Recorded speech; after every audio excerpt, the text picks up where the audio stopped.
दीपावली संपूर्ण पूजा विधि। सबसे पहले चौकी पर लाल या पीले रंग का कपड़ा बिछाएं। फिर लक्ष्मी जी और गणेश जी की मूर्ति को स्थापित करें। ध्यान रखें, लक्ष्मी जी की मूर्ति को गणेश जी की मूर्ति के दाहिने तरफ ही स्थापित करें और दोनों मूर्तियों का चेहरा पूर्व या फिर पश्चिम दिशा की ओर होना चाहिए। फिर चौकी के चारों ओर रंगोली बनाएं। फिर लक्ष्मी जी की मूर्ति की दाहिनी ओर अष्टदल कमल बनाएं। फिर उसके ऊपर कलश की स्थापना करें। फिर कलश में गंगा जल डालिए। कलश को शुद्ध जल से भर लीजिए।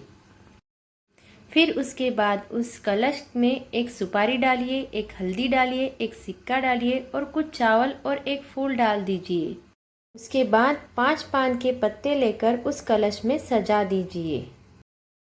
फिर उसके बाद एक नारियल लेंगे, उसके ऊपर 5 तिलक लगाएंगे। फिर नारियल को कलावा बांध देंगे। फिर नारियल को उस कलश के ऊपर स्थापित कर देंगे। फिर दोनों मूर्तियों के सामने थोड़े रुपए और अपनी इच्छा अनुसार गहने रखिए। अगर आपके पास चांदी के कुछ सिक्के हैं तो आप उसको भी पूजा में रख सकते हैं। इसके बाद हम पूजा की शुरुआत करेंगे। जल के कुछ छींटे स्थापना पर लगाएंगे। इसके बाद हम दोनों मूर्तियों के सामने एक दिया जलाएंगे।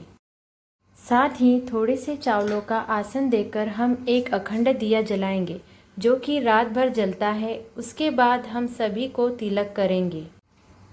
सबसे पहले हम गणेश जी की पूजा करेंगे। गणेश जी को वस्त्र स्वरूप कलावा समर्पित करेंगे। फिर हम लक्ष्मी जी को वस्त्र स्वरूप कलावा समर्पित करेंगे। अगर इसके अलावा आपके पास लाल रंग की चुनरी हो तो आप लक्ष्मी जी को वह समर्पित कर सकते हैं। अगर आपके पास विष्णु जी की मूर्ति या फिर फोटो है तो आप उन्हें भी पूजा में विराजमान कर सकते हैं। इसके बाद हम गणेश जी को लाल रंग का फूल और माता लक्ष्मी जी को कमल का फूल समर्पित करेंगे। माता लक्ष्मी जी को कमल का फूल अति प्रिय है, इसलिए हो सके तो आप माता लक्ष्मी जी को कमल का फूल समर्पित करें।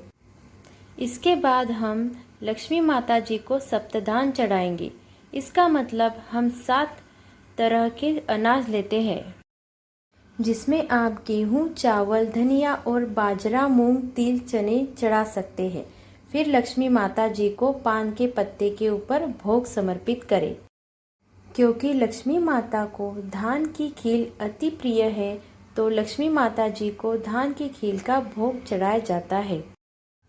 दोनों हाथों में खील लेकर दोनों हाथों से धीरे धीरे छोड़ते हुए खील का भोग माता को समर्पित करें। इसके बाद हाथों में फूल और चावल लेकर लक्ष्मी जी की व्रत कथा सुने या फिर आप लक्ष्मी जी का मंत्र जाप भी कर सकते हैं। कथा सुनने के बाद हाथ में लिए हुए चावल और फूल लक्ष्मी माता को समर्पित करें। इसके बाद आप धूप दीप जला सकते हैं और आरती कर सकते हैं।